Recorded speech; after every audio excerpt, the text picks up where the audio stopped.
xem chị với cỏ xong rồi yêu thương ai nào. Bạn yêu thương, yêu thương, yêu thương, yêu thương, yêu thương, yêu thương, yêu thương.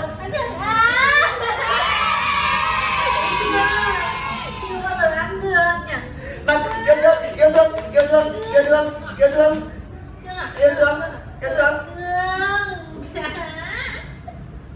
Không bao giờ phải thắng được tao, hiểu chưa? Bạn yêu thương, yêu thương, yêu thương, Mày thương, mày thương, mày thương, mày thương, yêu thương, mày yêu thương, thương, mày yêu thương,